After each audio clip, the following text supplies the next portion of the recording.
ಆಮೇಲೆ ಅದು ಗಿಡಗಳ ಸಂಧಿಯಲ್ಲಿ ಕೂತ್ಕೊಂಡು ಅವ್ರು ಏನ್ ಮಾತಾಡ್ತಿದ್ದಾರೆ ಅಂತ ಕೇಳಿಸ್ಕೊತಿತ್ತು. ಸ್ನೇಹಿತರೆ, ಇವತ್ತಿಂದ ನಾವು ನರಿ ಮತ್ತೆ ಸಿಂಹದ ಕೈಗೆ ಸಿಕ್ಕೇ ಬೀಳೋದಿಲ್ಲ. ಅರೆ, ಈಗಂತೂ ನಮ್ಮ ಕೈಯಲ್ಲಿ ಈ ಮಾಂತ್ರಿಕ ಎಲೆ ಇದೆಯಲ್ಲ. ಸರಿ ಹೇಳಿದೆ ಸ್ನೇಹಿತ. ಈ ಮರದ ಎಲೆಯ ಹಾಲನ್ನ ನಮ್ಮ ಕಣ್ಣಲ್ಲಿ ಹಾಕಿಕೊಂಡ್ರೆ ಆಯ್ತು. ಇದಾದ ನಂತರ ನಮ್ಮ ಕಣ್ಣು ತುಂಬಾ ಶಾರ್ಪ್ ಆಗುತ್ತೆ.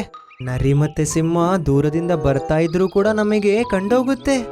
ಇದನ್ ಕೇಳಿ ನರಿ ಖುಷಿ ಪಡತ್ತೆ. ಆಮೇಲೆ ಹೇಳ್ತು, ಇವ್ರು ಈ ತರ ಯೋಚನೆ ಮಾಡಿದ್ದು ನಾನ್ ಯಾವತ್ತೂ ಇವ್ರಿಗೆ ನಡಿಯಕ್ ಬಿಡಲ್ಲ. ಈ ತರ ಹೇಳಿ ನರಿ ಅಲ್ಲಿಂದ ಓಡ್ ಹೋಗುತ್ತೆ. ಆಮೇಲೆ ಸಿಂಹದ ಹತ್ರ ಬರತ್ತೆ.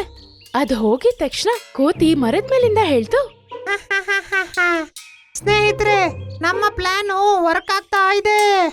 ಆ ನರಿ ಸಿಂಹದ ಹತ್ರ ಮಾತಾಡೋಕೆ ಅಂತ ಹೋಗ್ತಾ ಇದೆ. ಇದನ್ ಕೇಳಿ ಎಲ್ಲಾ ಪ್ರಾಣಿಗಳು ಖುಷಿ ಆಗತ್ತೆ. ಆಮೇಲೆ ಅಕ್ಕಪಕ್ಕ ಇರೋ ಗಿಡ ಸಂದಿಯಲ್ಲಿ ಕುತ್ಕೊಳ್ಳುತ್ತೆ.